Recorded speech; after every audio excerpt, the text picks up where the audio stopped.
સ્વાધ્યાય 13.1 દાખલા number 7.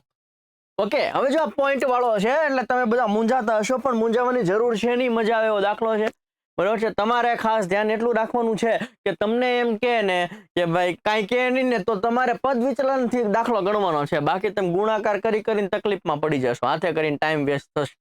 Okay, એટલે સાદી રીત પાછળ બહુ પડ્યા ન રહેતા. અમુકને સાદી રીત સિવાય બીજામાં જવાની મજા જ ન આવે.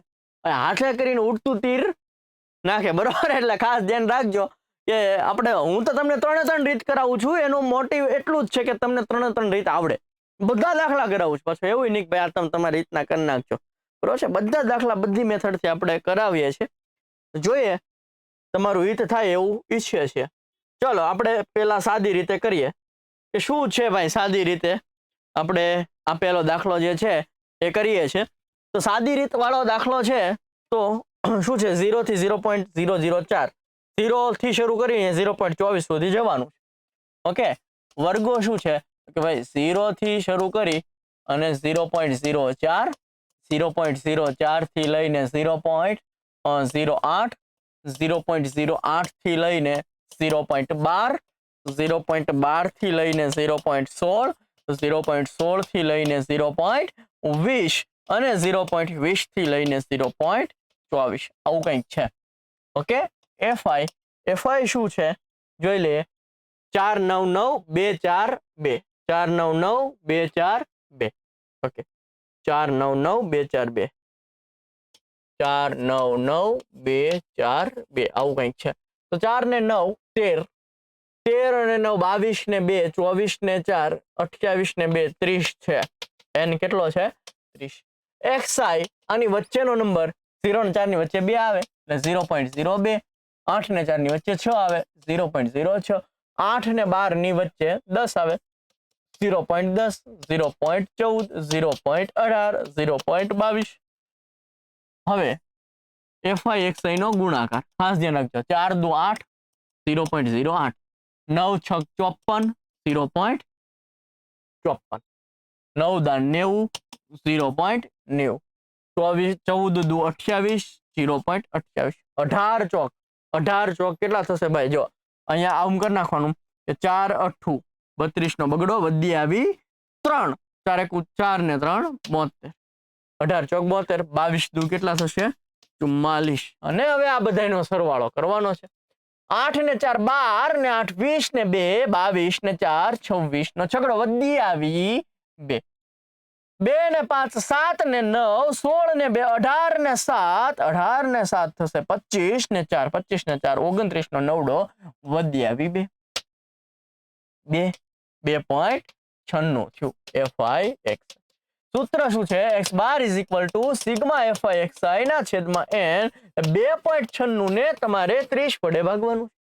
એનો મતલબ કે હું જો પોઈન્ટ દૂર કરું એટલે 296 ના છેદમાં 30 તો હતું જ તે. આ પોઈન્ટ પછી 2 આંકડા છે તો 2 આંકડા વાળા એટલે 100 કરી નાખવાનું. મેં શું કર્યું? પોઈન્ટ મેં દૂર કરી નાખ્યો. શું કરી નાખ્યું? પોઈન્ટ દૂર કરી નાખ્યો. હવે 296 છેદમાં 30 ને હું લખી નાખું 3 ગુણ્યા 10. હાલો જોજો, ઈઝી કરતો જાઉં છું, નહીં તો તકલીફ થાય ભાઈ. 2.96 ને 30 વડે ભાગવામાં એટલે સમજજો ખાલી. 3 આમ નામ 3 ગુણ્યા 10 ગુણ્યા 100 એટલે 1000. તો તમારે શું કરવાનું? 296 3 વડે ભાગવાનો. જે જવાબ આવે એને 3 પોઈન્ટ આગળ ખસેડી નાખવાનું. ડન થાય છે? ઓકે ને? ચાલો 296 ભાગ્યા 3 કરું. 296 ભાગ્યા 3 કરું છું. ઓકે, 3 9 27. ઓકે, કેટલા વધ્યા? 28 ને 29, 2 વધ્યા, ઉપરથી આવ્યું 6, 8 તેરી 24. કેટલા વધ્યા? હલો 2, અહીંયા મૂકો પોઈન્ટ. 3 6 18. ઓકે, મીંડું મૂક્યું એટલે પોઈન્ટ મૂકવાનું ને પાછું. 2 એટલે 98.666666666 આવશે. 98.66666 એટલે 6 7 લખી નાખું, બરોબર. છેદમાં 1000 છે. છેદમાં શું છે? 1000 છે. એટલે જવાબ શું આવ્યો? તો કે ભાઈ 0.98 જેવો આવ્યો. 0. શું આવ્યો? 98 જેવો તમારો જવાબ આવ્યો. 0.98 જેવો જવાબ તમારો આવે છે. ડન થાય છે? ચાલો 296 છે ને? એટલે 0.98 સમથિંગ તમારો જવાબ આવે છે.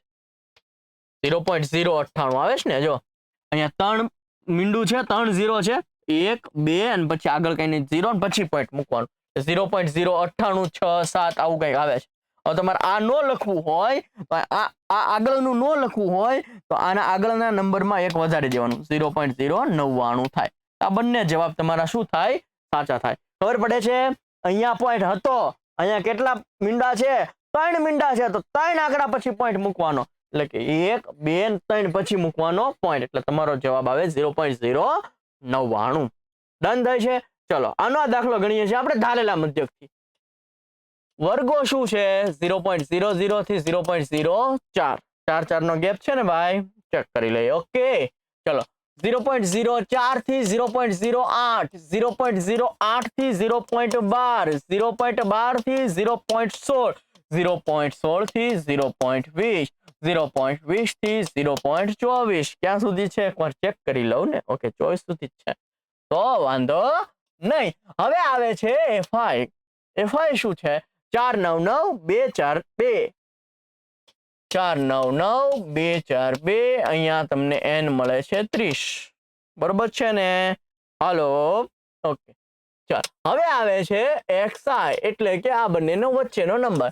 0.02, 0.06, 0.10, 0.14, 0.18, 0.22. ઓકે આને તમે ધારી લ્યો એ. અહીંયા લખી નાખો DI. DI is equal to XI minus A. આની સામે તો 0, આમાંથી આ બાદ કરો 0.04, આમાંથી આ બાદ કરો 0.08, આમાંથી આ બાદ કરો 0.12, આમાંથી આ બાદ કરો 0.16, આમાંથી આ બાદ કરો 0.20. જો 4 8 12 16 20. હવે કરી નાખો FI DI. ઓકે 4 ગુણાકારમાં 0 એટલે 0. 9 ચોક કેટલા થાય? 36, પણ 0.36. હા પછી 9 8 72, 0.72, 12 2 24, 0.24, 16 ચોક કેટલા થાય ભાઈ? 64. એને ભાઈ 16 ચોક 64 ને? હા 16 ચોક 16 2 32 ને 32 32 64, 0.64 ને 20 2 કેટલા થશે? 40 ને બધાનો કરો સરવાળો. હાલો 6 ને 2 8 ને 4 12 ને 4 12 ને 4 16, 16 નો એવો છગડો વધી આવી 1, 1 ને 3, 4 ને 7, 11 ને 2, 13 ને 6, 13 ને 6 કેટલા થશે મારો ભાઈ? 13 ને 6 19 ને 4, 19 ને 4, 19 ને 4 23 નો છગડો વધી આવી 2, એટલે જવાબ શું? 2.36 જેવો આવે છે. રેડી ને? 2.36 જેવો આવે છે. ઓકે ચેક કરીએ જવાબ આવે છે કે નહીં. બધાનો જવાબ સરખો જ આવવો જોઈએ, ભૂલ પડે તો પછી જોઈ લઈશું. એ શું છે આપણે? 0.02. સિગ્મા FI DI શું છે? 2.36. n શું છે? 30. ઓકે પોઈન્ટ દૂર કરી નાખો. પોઈન્ટ ને શું કરી નાખો? દૂર કરી નાખો. એટલે પોઈન્ટ દૂર કરી નાખ્યું. લે આ 30 ને લખી નાખ્યું 3 × 3 × 10. પોઈન્ટ પછી 2 આંકડા છે તો છેદમાં 100 આવશે. ઓકે 10 × 100 એટલે 1000. 236 ને તમે 3 વડે ભાગો. અહીંયા જો 236 ને હું 3 વડે ભાગું તો 9 તેરી 27 વધી જાય, 8 તેરી 24 વધી જાય, 7 તેરી 21 કેટલા વધશે? 2 ઉપરથી આવ્યો 6. હવે 7 તેરી 21, 8 તેરી 24. ઓકે 8 તેરી 24 એટલે કેટલા વધશે? 2. અહીંયા હું મીંડું મૂકું તો આપણે પોઈન્ટ મૂકશું. હવે 3 6 18 એટલે 78.66666 આવશે. ઓકે 0.02 વત્તા આને ભાગ્યા 3 કરશો તો 78.67 આવું બધું આવશે. 6 આવે એટલે અહીં 7 લખી નાખ્યું. છેદમાં 1000. 1000 એટલે શું થાય? 3 આંકડા પછી શું મૂકવાનું? પોઈન્ટ મૂકવાનું છે. 0.02 વત્તા 3 આંકડા પછી પોઈન્ટ. આ 1 2 3 પછી પોઈન્ટ મૂકવાનો. ઓકે આવું છે. આ બંનેનો સરવાળો કરશો તો 0.09 શું થઈ જશે?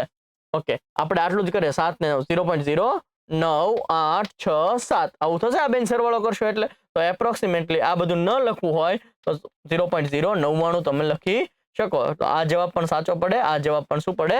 સાચો પડે. 0.099. ડન થાય છે. તો આવી રીતના તમારે દાખલા ગણવાના છે. તમને મજા આવી હોય તો વિડીયોને લાઈક શેર સબસ્ક્રાઇબ કરી નાખો.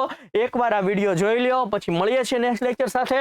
પોઈન્ટથી ડરવાનું છે નહીં, ઓકે, પણ કોન્સેપ્ટ જે છે એ ક્લિયર રાખવાના છે. મળીએ છીએ નેક્સ્ટ લેક્ચર સાથે. પણ જો મજા આવી હોય તો લાઈક શેર સબસ્ક્રાઇબ કરવાનું ભૂલતા નહીં. ત્યાં સુધી આવજો.